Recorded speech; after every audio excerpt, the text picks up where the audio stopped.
What's going on, everyone? So because of the coronavirus, we basically have the week off of school. So this vlog is actually going to be kind of like a little introduction to where I came from, because I'm going home. Gonna give you a little tour of, you know, the houses I grew up in and like the area that I grew up in, which is Brooklyn, Ontario, if any of you know that. It's kind of near Whitby, Ontario. So yeah, I'm excited. So see you guys in a bit.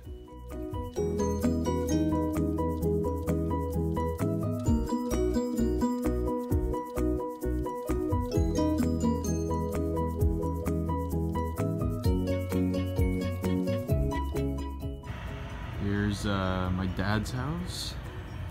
Good old town of Brooklyn. Waldo had a little accident in his crate, like right when we started the journey. Not fun. On a nice little walk with the family. Where's Dad? Where's Dad? There he is. Yeah, this is all for the vlog, baby.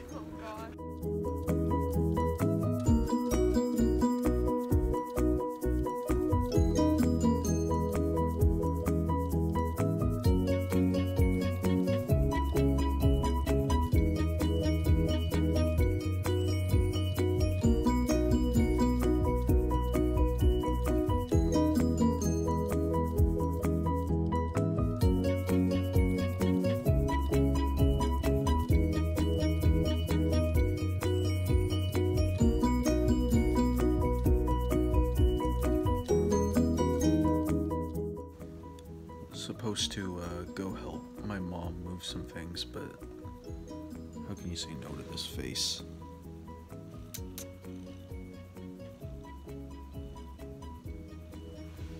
Such a sleepyhead. So our mom needs us to come move some stuff in our childhood home. She's selling it. Big tear. So that's where we're headed to now. There's Mama.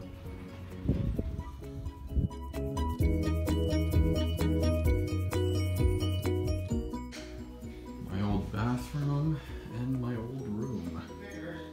Obviously it looks a little different without any furniture in it, but I'll film tomorrow when it's all staged and nice.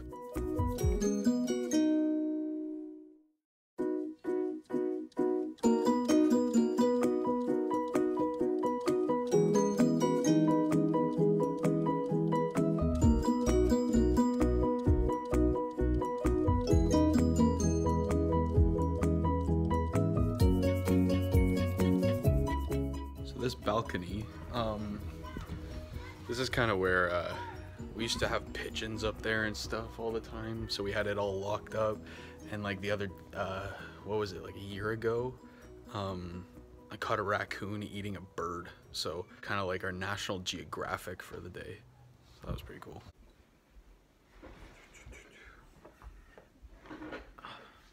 Hey guys, so today I'm going to be addressing an article that I was featured in 2018, and it was for this organization called Undress The Jersey on Instagram. So I really like this company because what they do is they take stories from multiple different student athletes and they kind of just put it on their platform. In a way, it kind of normalizes mental health in student athletes, which is a really good cause. So I'm a big fan of this account, so big shout out to them. So I just wanted to read the article for you guys, and then we're gonna get right into the theme of today, which is the importance of teammates in sport. I'm gonna try not to get my boring monotone reading voice going, so bear with me here. Being in such a physically and mentally demanding sport for as long as I have, you realize two very important things. Your mental game is equally as important as, if not more important than, your physical ability, and that swimming is way less of an individual sport than most people label it as. In grade 11, my mental game went completely downhill. Certain events in my life had led me to spiral out of control, which ultimately led to one of the worst swim years I had ever experienced. I felt like that was it for me, like this was all a sign that I should give up. Summer leading into grade 12, I essentially stopped eating. I limited myself to at most one meal a day, while running a little more than 10 kilometers every day, telling myself to not stop running until the voices left my head. I'd lost 30 pounds in 2 months, and even though it positively impacted my swimming, it didn't fix any of the thoughts that were still in my head. First year university is tough because you're left with just you and your thoughts, a situation that I personally had never been in before. Fortunately, the swim team definitely eased everything and became a huge support system for me. Depression isn't something I take lightly, but it is something I talk to my closest friends about. The more it comes out, the more at ease I feel, and the more I mention my situation, the more normal I feel. When I felt lost and hopeless, I had amazing teammates and the sport I love, whether I'd always believed that or not, to fall back on.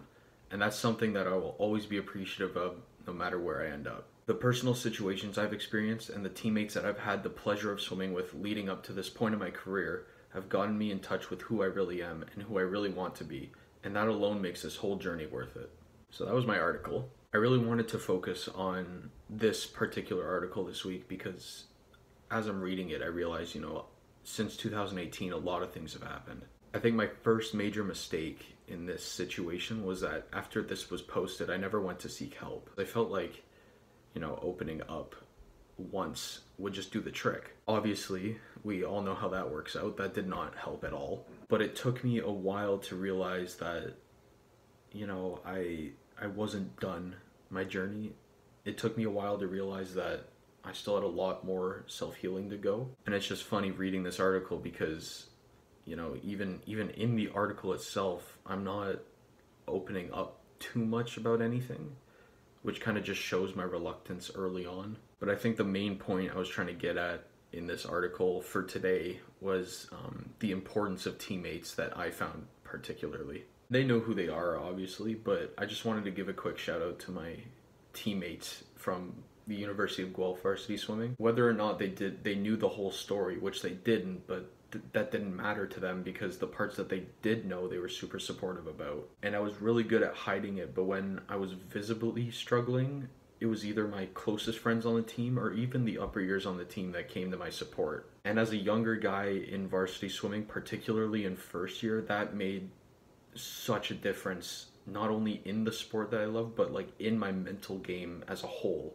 And just the thought that or even the knowing that I wasn't alone in this entire process, even if they didn't know the whole story, just was so monumental for how I progressed and how I became mentally, healthy. And that's kind of what I want to get at here. I just wanted to say that, like, for any athletes listening, it doesn't even have to be an athlete, but particularly for this episode, for any athlete listening, a healthy and supportive team means everything. We're led to believe that us athletes are like the strongest people in the world, but we need just as much mental health attention and support as anyone else. And a huge part of that mental health game for teammates is other teammates. This unconditional support and acceptance can show anyone who's actually struggling that they really aren't alone.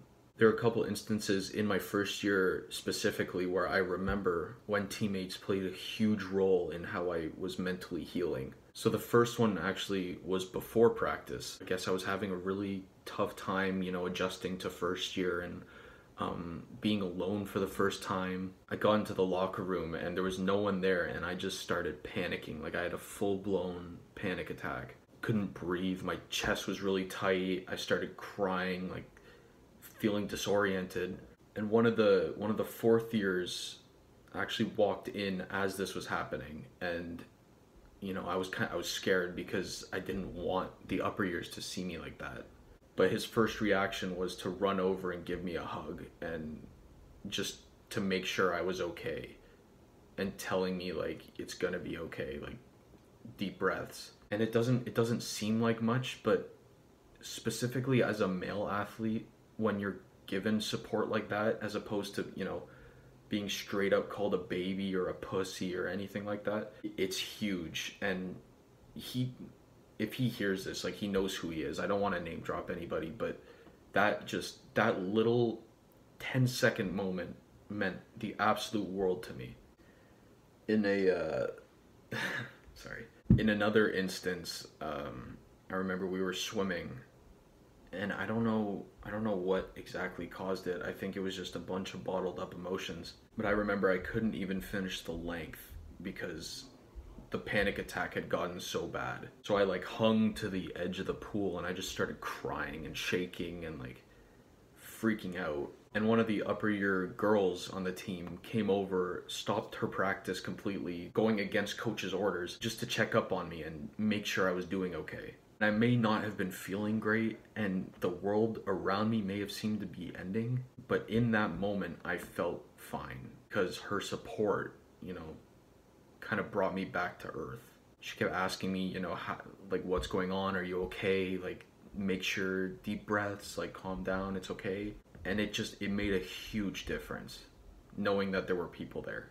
And then the last one that I wanted to mention was in chemistry class early on in the year. I was sitting with two of my best friends at the time who were also on the team, and I remember I just started breaking down in class because everything was too much. And instead of telling me, to stop or calm down, like, my one friend took me out of the class and sat with me while I, came down to earth and calmed down a little more. And that to me was huge. Obviously, there's tons of examples because my friends and my teammates are super supportive. And, I love them for that. I'll always love them for that. But I wanted to highlight these three because they were in my first year and they kind of stuck with me for 4 years, which kind of shows, just how important and impactful supportive teammates can be. In first year especially, I felt like the world around me was crumbling down.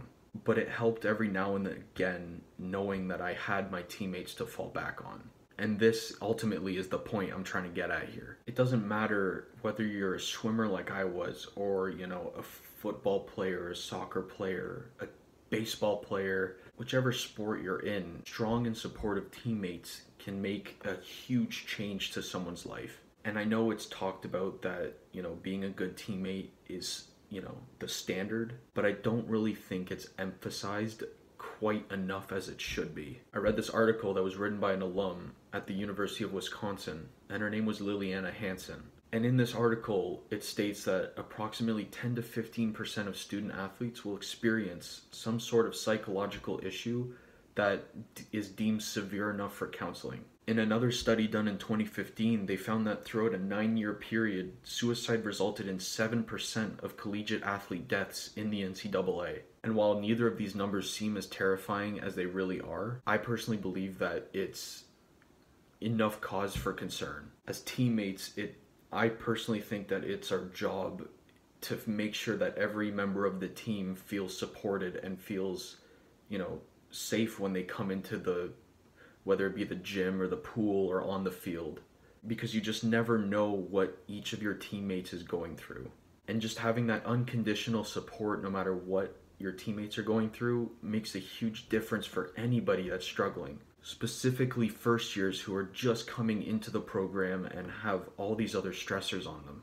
You just never know what someone's going through. I've said it before, in the first H panel episode, and I'll say it again. This toxic, man up, you have to be strong, like get rid of all your problems, it doesn't matter kind of attitude just needs to go away. And while there was a bit of it when I came into the program at university, it was quickly replaced with just unconditional support. And when you have, not just friends, but upper years on a team to go to about problems, that just eases so much tension in your brain and just really signifies how important it is to have really good teammates. Obviously, my problems did not stop in first year, and they didn't stop after I was done with the article, but having teammates like that definitely helped, and ultimately is a huge reason why I went out to seek help and I went to go get better mentally. In a nutshell, before I, go on ranting the same stuff over and over again, having good teammates on a sport that you're participating in, especially in university, can do wonders for everyone that's struggling. And you never really know the full story, so just unconditional support is definitely the only way you can address it, because you just never know. And I think once we get to a point where instead of that toxic grow up attitude, it's all just support, not only will these percentages drop, but sports as a whole will be a much healthier environment for everybody. So that's all I've got for you guys this week. Once again, I really appreciate all the support and the comments and the messages that I've been getting. You guys are amazing, and I honestly would not be doing this without all of your support, so thank you very much. If you want to join in on the discussion, I'll be replying to all the comments down below or any messages that I'll be getting. And I know that this episode didn't really have a questions period, but there will definitely be one next week, so stay tuned. Other than that, guys, like I've said countless times before, like, comment, subscribe, spread the word, spread the message. I really appreciate all of you. as I say time and time again, follow the Instagram account. You know, just keep spreading the word. That's all I really got, and I'll see you guys next week.